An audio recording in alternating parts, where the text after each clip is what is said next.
ang tubag ni Kristo sa pangutana ni Judas, iyang usas iyang mga apostoles. Gipangutana siya, nganong kami ramay imong sultihan, nganong dili na mo lang ninimo isulti ngadto sa tanang mga tao.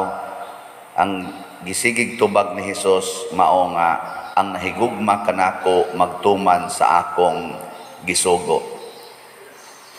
Nakasabot ba mo nganong mauni ang tubag ni Hesus? Wa man siya mo tubag, wa man ako ni gisulti sa tanan tungod kay ana.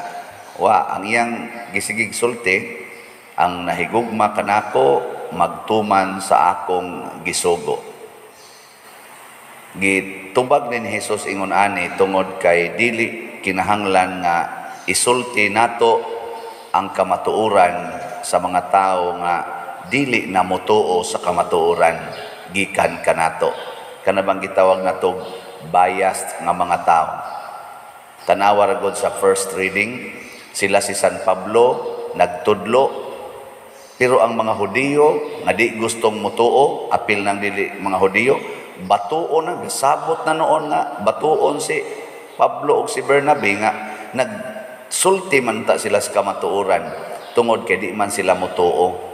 Pero pag abot nila dito sa Listra, kay mituo man sila, ilang giisip si San Pablo o si Bernabe nga mga Diyos, kay nituo man.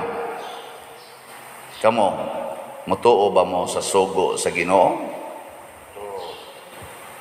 Nya, mutuman mo.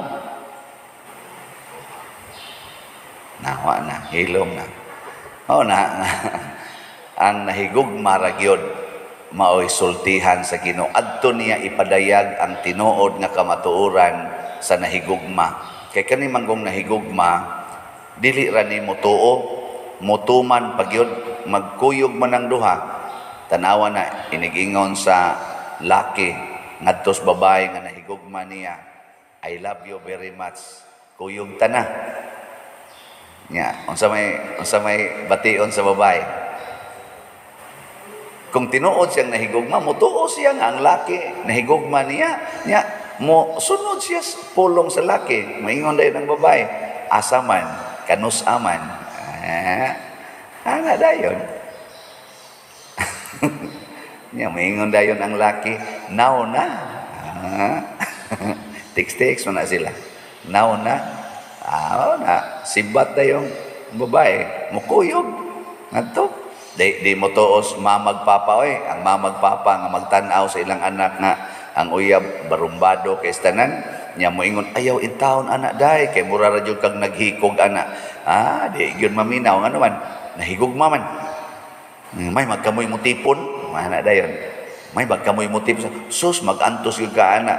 Inyo man siguroon ang tao judgmental ba yan ninyo iya ginang ipaglalaban, di ba? Ano na, usbon ako pagpangutana, nahigugma mo ni Kristo. Nya, mutuo mo siyang pulong, mubuhat mo. Unsa may pulong sa Ginoo karon? Pamalit mo slat. Usa na sa nga pulong sa Ginoo, higugmaa ang imong kaaway. Pasayloag kapituan kapito ang nagpanamas-tamas kanimo. Mutuman mo ana. Wala mutuman. Ana, ayaw na mo paningil anang mga utang.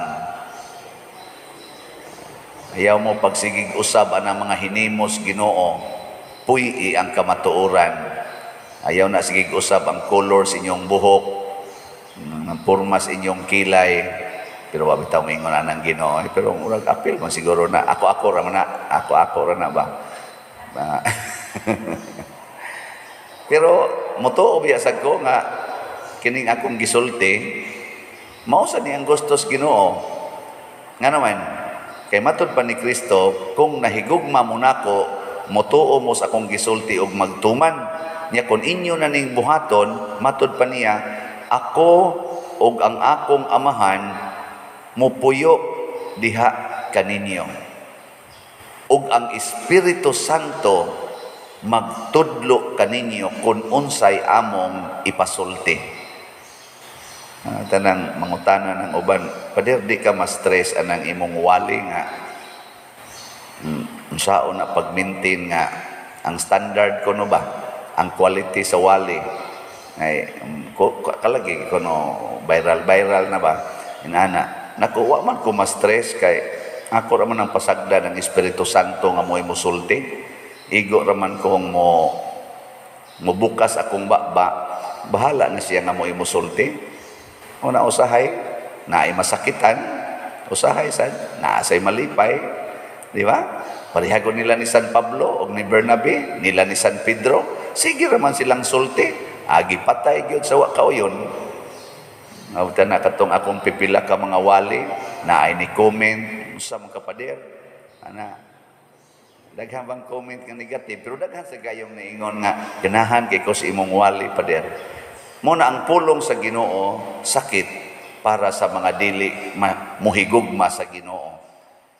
Pero ang pulong sa Ginoo makalipay, nindot kayo paminaon basta motuo ta sa Ginoo. Or mahigugma ta sa Ginoo. Ang tubag nato sa Salmo nung dumato, dili kanamo Ginoo kundi dili kanamo o Ginoo kundili sa imong ngalan ihatag ang himaya.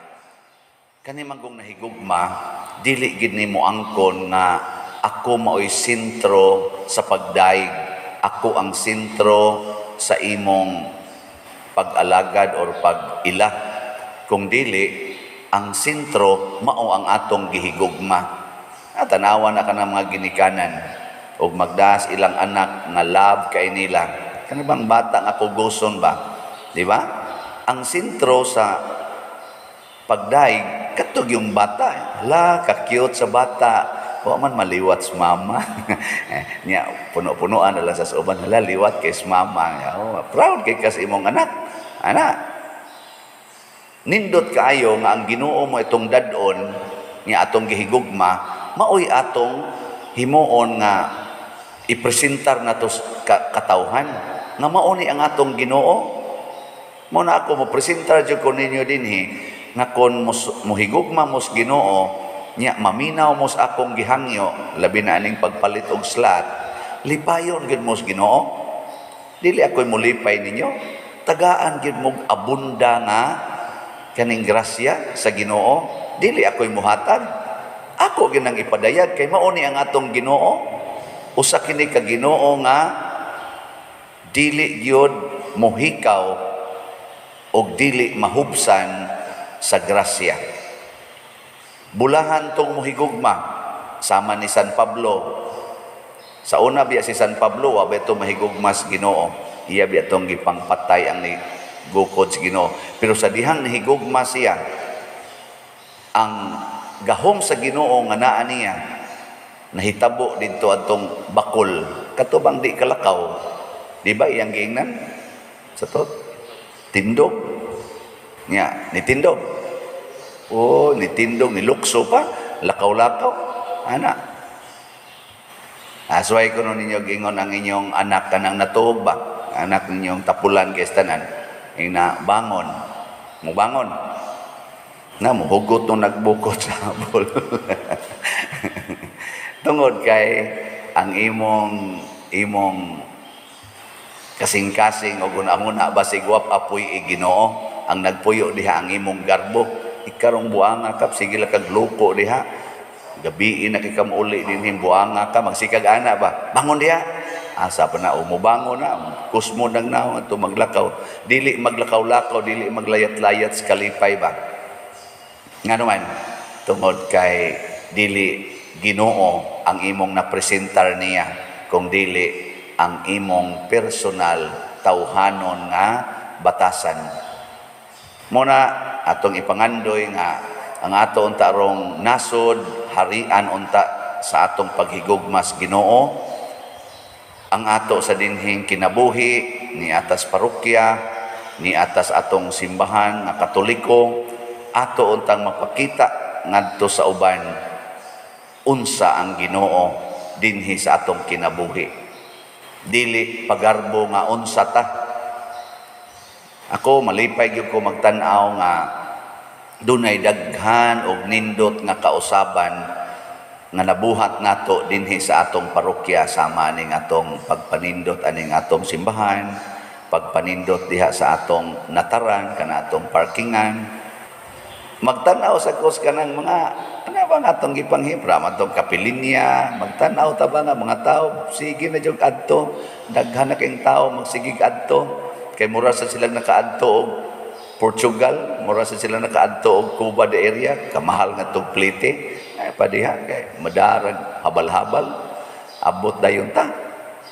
Yang anong natukod man na tungod gihapon kay ang Ginoo mi hikap sa kasing-kasing sa mga tao nga nagdebosyon sa mahal nga Birhen Maria. Una naot-unta nga padayonon ni nato kay nakasiguro gyud ko ang katapusang pagpakita sa Ginoo ug pagpuyo uban kanato didto gyud sa langit. Karon bitang buntag ni sakit magmaayo akong tiil, gibikugan ko ba na di naman ko hapit ka lihok sa akong tiil nga tuo. Ingon dayon ko mga alas 3 kadlawon, ingon dayon ko wa na mura bag alimungaw ba, wa na paralyzed nako. Nako wa na. Di naman malihok, sakit naman kayo. Nako, wa na paralyzed nako. Ay ko hala. Guula sa kag mo-paralyze ko no. Nya akong lihok-lihok gamay, mubikog man ako. Ladi naman tingali gini mo naman tingali ni. Paralyzed naman gitingali ko. Akong giyan akong kamot, lihok pa man. Kay gahon-ahon man ko tong anhing akong amahan ba, Papa Sibero na pagkabuntag nga di naman mulihok iyang piaw nang kanaman ba di na stroke di ay di na malihok di nakakuha sa kutsa sa iyang plato ba makahig na niya iyang plato sa iyang tuong kamot siya ngano man ning kamutan di naman ka maong mukupot sa ning plato makahig niya ba wa taon kay baong atake na di ay o to gani ha nya pag pangadji na nako murag ang gipahinomdom sa Ginoo nako ba gamay na lang baya kaayo ang panahon nga nahibili nimo. Ayan, pag tinarong na ha, nako, unahala na mga tiwasunon diya Lord, kay gandaghan na sila, ako layo-layo pa sa di, oy, gamay na lang ang panahon ang hibili nimo, muna pag tinarong na. Nindot sa nga reminder ba? Ayan, nako niya sa akong buhaton. Siya, basta pag tinarong lang, mura na. Asa na, gamita to the max. Awa mangilaing nasuod sa kong hunahuna. Baligya ginang slot. Ito, nagkatawa ko ganiha. Ano mo sa ito'y lamdag? Abot, Ginoo ba ito'y gasulti? Yawa, baka ito'y gasulti noon. Gihadlok-hadlok lang ko ato ba? Pero, mabaya na ang kamatuuran sa itong kinabuhi. Nga mukalit lang ta, o kawa dinis kalibutan. Pero dili unta tamawa sa atong pagkuyog sa Ginoo. Gugma gyud, higugma kita niya, magtuman kita sa tanan niyang sugo sa mas mahal nga birhen nga magsige ra gyud ingon, matuman din hikanako sumala sa imong pulong. Ana no? Sige, nindog na ta.